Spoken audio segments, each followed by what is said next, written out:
Hiya, I'm Al Ferguson, and I am so excited to have interviewed Dr Anna Machin as part of the channel Mum Meet the Experts series. Anna Machin is an anthropologist who specialises in the study of dads, which I think is fantastic. She's probably best known for her books, The 10%, The Life of Dad, and also appearing in TV shows such as Married at First Sight and Meet the Humans. She's fascinated by what makes humans behave the way they do. Take a look, hope you enjoy it.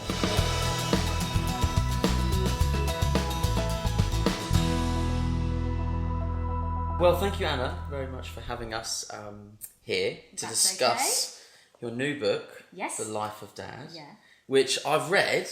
And I found it really fascinating and really, really interesting. So I'm excited to be able to talk about some of the stuff that you've got in there. Why don't you start off by telling us how this came about? Because you've spent about 10 years researching dads. 11 years ago, I gave birth to my first daughter, and turns out I'm not terribly good at it, and we ended up with me being very ill and the baby being very ill. And after I'd given birth, I was offered loads of support and counselling to deal with my trauma. But my husband, who in a way ironically had seen more than me because I passed out, I didn't actually see anything, he saw the whole graphic scene and was obviously very worried that he was going to lose his wife and his child. He wasn't offered anything at all. So I thought, okay, this is strange. I'm going to have a look and see what my fellow academics have to say about birth and the experience of birth for fathers. So I looked at the literature and there was literally nothing there. Nothing there about the experience of men as they became fathers. I'm an anthropologist. I'm supposed to study humans, human societies. And to not know anything about somebody who is actually a pretty key figure in our society is shocking. So I thought, right, okay, let's fill that gap and just ask the really simple question: what happens to a man when he becomes a father? I mean, the birth is obviously a hugely significant moment in that process of becoming a father. How profound can that experience have on the rest, to shape the rest of how that dad might approach his fatherhood? When a man goes through the process of birth, there's a massive psychological change. He starts to change his identity. He starts to absorb that new factor of his identity of being a father into who he is. What a man sees and experiences at the birth can have a profound impact on how comfortable he is about, we call it the transition to father, or transitioning to become a dad. Yeah. How well he's going to actually form the bond with his baby. How he and his partner are going to operate as parents. So we hear a lot about postnatal depression for mums.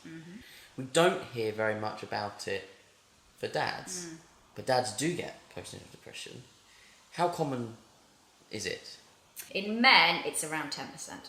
So 1 in 10 men, when they become a father, will experience postnatal. We don't hear about that. We don't, and it's shocking that we don't, because actually, for the man, for his family, not having that diagnosis and not having the support you need is hugely detrimental. But I think it's partly because we still have an attitude that becoming a father isn't a big thing for a man. That really these men have been through nothing and they should pull themselves together. Yeah, man up. Man up. The woman's the one who's done all the work. She's the one who needs the emotional support, and really, you should man up. Yeah. Which is an absolutely shocking thing to say to anybody. There may be people watching who are actually right now suffering from postnatal depression. What advice would you give them right now, today? What can they do if they're recognising some of those symptoms of anxiety or stress or anger or guilt? Do go to your GP. GPs are becoming more aware of postnatal depression. So, go there and seek help with them for it. There are things you can do personally. There's been a few studies done that have shown actually that things that help you get a release of oxytocin, get a release of sort of calming neurochemicals will help you at this point. And one of the really big ones, which will also help you bond with your baby, which is something that sometimes feeds into the guilt aspect of postnatal depression, is baby massage. Yeah. Because it not only makes you feel better, it makes the baby feel better, and it also starts to develop that bond between you. So if you feel you can do some baby massage, it's the great thing to do. Try and find some space for yourself. Some time where you're away from the family, away from the baby, and do something that you enjoy doing. Yeah. And give yourself a bit of a break. Yeah. Actually you've been through a major thing, and these feelings are normal. Yeah. And they will pass. But if you can find someone to talk to, that's the best thing you can do. Did you know that Channel Mum has a support group? It's the place to go to ask any parenting questions you might have. It's such a lovely, supportive and friendly place, and it's really not like anything else out there.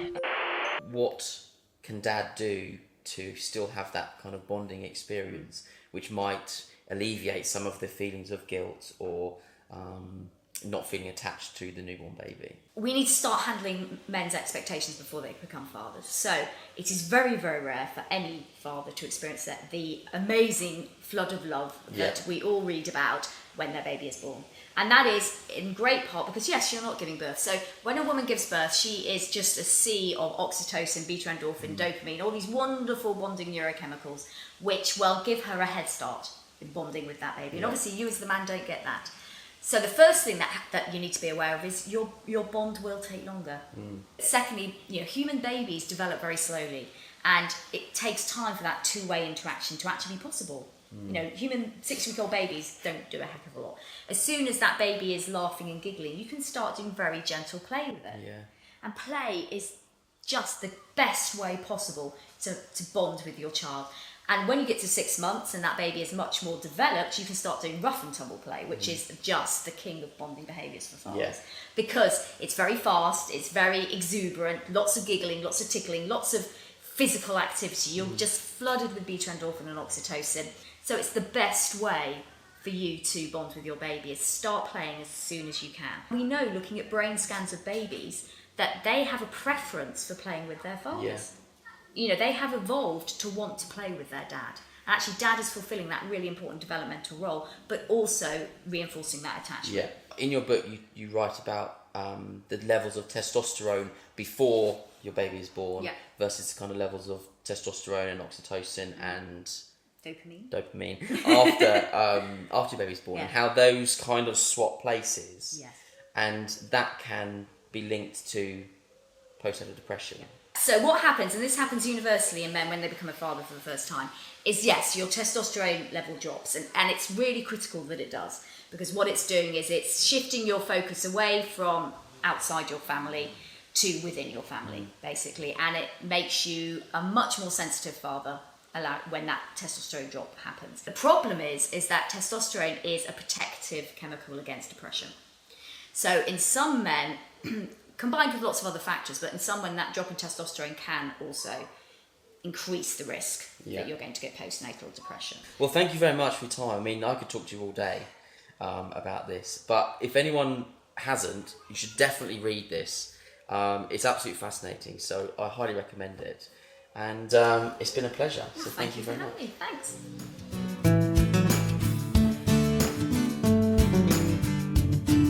Hope you enjoyed the next instalment of the Channel Mum Meet the Expert series. You can watch more videos in this series on Channel Mum by clicking here.